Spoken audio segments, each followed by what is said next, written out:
medio de este debate también se ha colocado la ley 32108. Hay gremios que están solicitando su derogatoria porque señalan esto ha debilitado la lucha contra el crimen organizado. Está aquí en la cabina con nosotros el doctor Wilber Medina, especialista en Derecho Procesal, y nos acompaña también por la línea telefónica el doctor Julio Rodríguez. Vamos primero con el doctor Rodríguez para conocer cuál es la reflexión que habría que hacer sobre el marco legal que tenemos en este momento y su efectividad para combatir el crimen, este nuevo crimen que se presenta. Muy buenos días, doctor Rodríguez. Gracias por acompañarnos. Un placer para mí, Mávila. Muy buenos días a usted, a los oyentes, a don Fernando y a Wilber en la cabina. A ver, un placer. Lo que le puedo decir yo, Mávila, es claramente que no es un tema de norma. La ley en cuestión, creo yo, ha sido parte de un escenario de debate político y no jurídico. ¿A qué me refiero? La ley tiene definitivamente muchas ventajas comparativas respecto a la anterior, lo habíamos conversado en alguna oportunidad, y no respecto a esta norma, sino respecto a imputaciones que hacía la Fiscalía, en donde juntaba a 3 personas y decía que allí había organización criminal. Y esto evidentemente era burdo. La ley necesitaba ser precisada y establecer que este quantum de pena tan elevado que se le coloca, es decir, organización criminal significa combatir a enemigos de la sociedad y les voy a colocar una pena más severa, es porque estamos de verdad ante una estructura destinada a cometer un sinfín de delitos. De acuerdo. Y esto necesita precisiones. Y esto es lo que la ley ha hecho específicamente. Y eso no significa de ninguna manera, como se ha dicho, que delitos como la trata, como el tráfico de drogas, etcétera, no van a poder ser perseguidos dentro de los estándares propios de crimen organizado. Esto es falso. A ver, vamos a consultar la opinión del doctor Wilber Medina también. La misma pregunta, ¿cuál es su comentario al respecto? Es decir, el doctor Rodríguez dice que la ley tenía que precisarse. Hay quienes dicen que estas precisiones atan de manos a los fiscales para investigar organizaciones criminales y pedir una serie de medidas en el marco de esas investigaciones. ¿Cuál es su reflexión, doctor? Mávila Costa, buenos días y buenos días también a Julio y a todos tus oyentes. A ver, coincido completamente en la afirmación que ha hecho el doctor Rodríguez. La ley lo que ha hecho es ha fortalecido y ha delimitado mejor las funciones. Y las observaciones a la ley son absolutamente políticas. No hay ningún afán de apoyar esta norma simplemente por cuestiones políticas. Esta forma que se ha precisado con la nueva ley, Mávila, estaba vigente hasta el 2004. Con la Constitución del 93, 11 años, y así ha funcionado. Lo que pasa con la entrada en vigencia del nuevo Código Procesal Penal en Lima ha cambiado y la Fiscalía tomó mayor protagonismo. En la etapa preliminar, Mávila, quien tiene el protagonismo de la investigación, recoger con urgencia las evidencias del delito, es la policía. Correcto, pero usted se está refiriendo al cambio sobre la conducción de la investigación. Yo me refiero a la 32108. Bueno, el crimen organizado, cuya derogatoria están exigiendo los gremios, por ejemplo, de trabajadores o de choferes que acatan paros. A ver, el grueso de la crítica a la reforma del crimen organizado es, incluso hasta se ha hecho memes en un afán de propaganda política en contra de la norma. Los allanamientos famosos que no se pueden ejecutar. Los famosos allanamientos, Mávila, lo que dice la ley es que va a seguir lo mismo, se va a hacer lo que hemos visto, nos han acostumbrado por televisión, que llega el fiscal pide al juez, el juez autoriza, va la policía, también tiene que ir ahora el defensor público. Ingresan, si no abren la puerta, rompen con el torito, ingresan, toman el control del inmueble. ¿Cuántas personas hay acá? 10. Vengan los 10 a un ambiente adecuado y perfecto, le dice, para iniciar el registro, y hasta allanada la propiedad. Para iniciar el registro, recoger las evidencias, tiene que estar el abogado. Ahora, no es que hay que esperar al abogado privado. Se le dice, como ya está acompañando el defensor público, se le dice, usted tiene derecho a comunicarse con su abogado. Pregúntele en cuánto tiempo puede venir. En media hora no está, no va a venir. Perfecto, señor, vamos a esperar 10 minutos, 5. Si dice no va a venir porque está de viaje, no tengo, perfecto, empezamos el registro con el abogado, con el defensor doctor público. Rodríguez, sí, gracias, doctor Medina, por ese punto de vista. Yo quisiera nuevamente hacer la misma repregunta al doctor Rodríguez, es decir, el tema de los allanamientos. ¿Qué va a significar? Es decir, tenemos la capacidad como Estado de enviar a cada allanamiento un defensor público, primero, y segundo, ¿quién establece cuál es el tiempo que hay que esperar antes de que comience el allanamiento sin que llegue el defensor que la persona pueda elegir de manera voluntaria y privada? Marvin, a ver, yo lo he dicho también anteriormente. Esta ley que modifica en ese extremo la ley 27379, ¿ya? Es una ley que estaba vinculada a la vigencia del Código de Procedimientos Penales. Y por lo tanto el Código Procesal Penal se mantiene incólume, no ha sido modificado, no ha sido tocado. Los fiscales siguen pudiendo hacer allanamientos sin ningún tipo de restricción. Lo que se ha hecho a partir de esa modificación es en ámbitos absolutamente técnicos establecer claramente que los allanamientos tampoco pueden ser objeto de abuso. Es lo que se había evidenciado. O sea, es decir, recuerde usted, Mávila, que el allanamiento se solicita inaudita parte. Esto es, se le pide al juez sin que la parte evidentemente pueda intervenir en esa solicitud. Y por urgencia y necesidad se le otorga la medida. Es correcto que Eso el fiscal vaya y doctor. realice. Y por lo tanto, la modificación que hace esta ley modifica una norma que no afecta el Código Procesal Penal. El fiscal sigue teniendo la oportunidad de allanar. El fiscal puede en ese momento hacer uso de las prerrogativas que tiene para poder establecer cuál es el ámbito de conflicto de la norma. Y el fiscal puede decir, yo voy a proseguir con el allanamiento, lo que le voy a pedir a la persona es que inmediatamente coloque un abogado. Si no tiene abogado, en ese preciso momento se le dará el abogado de oficio. Pero el allanamiento se va a ejecutar. Lo que no va a poder ejecutarse, como obviamente respetando derechos fundamentales, es el registro. ¿Cuál es la diferencia distinta para nuestros oyentes entre el allanamiento y el registro? Trascendental. Ingreso al inmueble allanado. ¿Para qué ingreso? Ingreso al inmueble allanado para evitar que se destruyan. Porque si yo no ingreso al inmueble allanado y la persona ya sabe que el allanamiento es próximo, se puede prestar para destrucción de aquellos elementos que la Fiscalía está buscando. Se ingresa al inmueble allanado y lo que se va a esperar es a que aparezca la defensa, a que aparezca evidentemente también en su momento, si es posible, el allanado para que se pueda realizar el registro.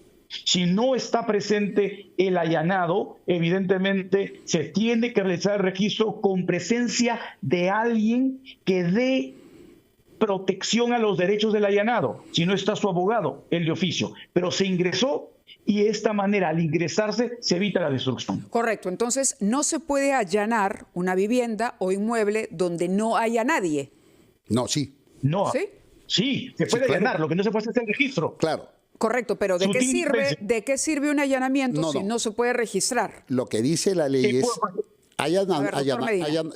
Julio, hay allanamientos, o sea, la Fiscalía da cuenta al juez que en ese inmueble evidentemente puede hallarse algunos elementos de prueba para la investigación y con carácter urgente necesitamos ingresar. Pide permiso, como bien dice Julio, sin notificar a nadie, solo el fiscal le expone las razones al juez, lo convence, el juez emite la orden. Vas a la puerta, tocas por un tema de protocolo, pero si no te responde nadie, ingresas, rompes la puerta inmediatamente. Y si no hay nadie, con el abogado de primer escenario, que no encuentren a nadie, con el abogado, entonces nadie puede decirle, oye, comunícate con tu abogado. El registro se inicia con el abogado, con el defensor público. Segundo escenario, rompes la puerta y encuentras adentro 5 personas. A una persona dice, ¿cuántas personas más hay en este inmueble? 10. Vengan las 10 a un ambiente adecuado. Las contabilizan, nadie se mueve, todo tranquilo y se le comunica al responsable del hogar o del depósito del inmueble. ¿Puedes llamar a tu abogado? Sí, llama. No va a venir, lo que te decías, va a demorar 10 minutos, 15 minutos, media hora. Perfecto, señor, no tenemos tiempo, prudencialmente 5 minutos. Iniciamos el registro, que son 2 etapas de esta diligencia. el allanamiento es ingresar violentamente o porque te abren la puerta o violentamente, normalmente ocurre violentamente, y luego es la segunda etapa que es el registro. Claro, eso lo hemos entendido. Pero el registro lo más importante, como bien resalta Julio, en el registro tiene que estar presente el abogado, ya se ha ingresado a una propiedad privada sin escuchársele. Lo mínimo que ahora para iniciar el registro es que esté su abogado. Y si no está, con el de oficio. Se dice mucho la crítica, y eso lo he escuchado los últimos días, lo que pasa que los defensores públicos trabajan de lunes a viernes en horario de oficina. Pues mal, el Ministerio de Justicia tiene que dotar un contingente de abogados, así como los centros, el servicio de justicia es un servicio social. Así como en los hospitales hay médicos, enfermeras de emergencia, también tiene que haber un contingente en horario permanente para que asista a este tipo de diligencias. Debemos ir a una pausa, son ya las 10:18, doctor Rodríguez. Si se mantiene en la línea, por favor, para precisar lo que acaba de comentar su colega. ¿Qué pasa? Una vivienda donde para el fiscal hay pruebas, hay indicios, hay material importante que va a aportar a la investigación, pero de pronto no hay nadie. ¿Quién decide? El fiscal calcula, ok, son 5 minutos, tiene que haber necesariamente un abogado de oficio. Estamos en capacidad, como Estado, digo yo, para tener las 24 horas, los 7 días de la semana, un abogado de oficio que acompañe a ese fiscal en un allanamiento que es, además, una estrategia que se utiliza o que se vale del factor sorpresa. Dejo esa pregunta para mayor precisión. Hacemos una pausa a las 2 de la mañana. Estamos en tema de fondo, seguridad ciudadana y sicariato urgen soluciones. Y habíamos dejado una precisión pendiente para el doctor Julio Rodríguez con relación a los cuestionamientos que se han hecho de los cambios en el procedimiento para allanar un inmueble. Le decíamos, ¿qué pasa con los inmuebles donde ingresa el fiscal porque considera, y tiene además la autorización de un juez, considera que ahí hay elementos que podrían servir para la investigación, pero de pronto el inmueble está vacío? Doctor Rodríguez. Mire, Mávila, la pregunta que usted hace, creo yo, es la pregunta de la discusión que se ha generado en estos días. Y efectivamente, no hay duda que el fiscal puede ingresar. Lo que no puede definitivamente el fiscal hacer es pasar por encima de los derechos fundamentales propios de un Estado de Derecho. Y eso significa cautelar el derecho de defensa. Si no está en el inmueble persona alguna, lo que se necesita es que el abogado de oficio garantice los derechos de la persona respecto de quién se va a practicar el allanamiento. Y de esta manera se evite cuestionamientos al mismo proceso. Es más, el mismo Ministerio Público debería ser el primer interesado, como ya se han visto en algunos casos, de llevar al abogado de oficio, para que no se diga que se ha manipulado la evidencia, para que no se han sembrado pruebas, etcétera. Y de esa forma el proceso evita tener vicios. Y es importantísimo, es responsabilidad del Estado asegurar los fines del proceso y de que éste se viabilice dentro del respeto a los derechos fundamentales. Tiene que tener, como dice Wilber, definitivamente un turno de abogados de oficio, porque esto sucede así, acá en el Perú como en cualquier otra parte del mundo. Correcto, entonces es un reto a partir de hoy para el Estado tener esos abogados de oficio que por el momento pareciera no tenemos. Y otro cuestionamiento, Julio, he escuchado que dice, claro, pero los abogados de oficio son empleados o por lo menos pertenecen a la planilla del Ministerio de Justicia, por lo tanto el ministro de Justicia va a enterarse dónde, perdón, al abogado de oficio no se le debe indicar dónde va a ser el allanamiento, solo tiene que estar en un turno determinado, la fiscalía le dice comparezca acá que vamos a iniciar una diligencia de allanamiento. Él sabe que tiene que ir a la fiscalía porque van a ir conjunto, fiscalía, policía y abogado. Y recién en el camino, cuando se llega al lugar, recién él se va a dar cuenta de quién se trata. De repente algún personaje de alto perfil político puede ser, pero no ha tenido tiempo para avisar. Entonces, te das cuenta que se va descartando todas las argumentaciones de carácter político que hacen a la reforma de la ley. Y como bien dice Julio, y esto está en la Constitución, dice, el derecho de defensa es irrestricto y tiene que estar presente en todo acto de investigación. Un registro, un allanamiento, un registro domiciliario es un acto de investigación. Por lo tanto, yo creo que hay que bajar las pasiones. La ley es buena porque al más interesado, como también dice el doctor Rodríguez, es el Ministerio Público. ¿Saben por qué se caen las investigaciones y luego nos alarmamos? Porque se inicia mal, se afecta el derecho de defensa. Esa persona que no ha contado con su abogado, estando presente, no se le permite, tampoco hay abogado de oficio, solamente fiscal, que es una parte de la investigación, y la policía presenta un habeas corpus y el tribunal va a declarar fundado porque se le ha violado el derecho de defensa. No se le ha dado la oportunidad siquiera a que esté su abogado particular y o presente el abogado público. Pero las limitaciones, por ejemplo, y ahí va la pregunta para los dos, las limitaciones de considerar a algunos delitos dentro de el régimen de organización criminal, ¿por ahí no hay un debilitamiento sobre las medidas que puede pedir imponer un fiscal? A ver. Levantamiento del secreto bancario, por ejemplo. Lo que pasa, a ver, Mávila, de cara a esta alta densidad ahora ya pues incrementado exponencialmente de las extorsiones. Sí. Yo creo que, Julio, no sé si compartes conmigo, así como se sacrifica la libertad mediante la detención preliminar, yo estoy en contra, pero bueno, pero está vigente y todos la aceptamos, por 10 días se priva a una persona sin oírla. Así como también se ingresa, se allana una propiedad sin escuchar a la parte, al investigado, y está bien. ¿Por qué no se hace lo mismo ingresando y violando el secreto, o sea, sacrificando el derecho al secreto de las comunicaciones de los teléfonos con los cuales se extorsiona? ¿Por qué también no se sacrifica el derecho que tienen el acceso, la reserva bancaria y tributaria? Inmediata, porque Mávila, para extorsionar se necesita dos instrumentos. Un teléfono con el cual llamas y una cuenta donde se va a depositar.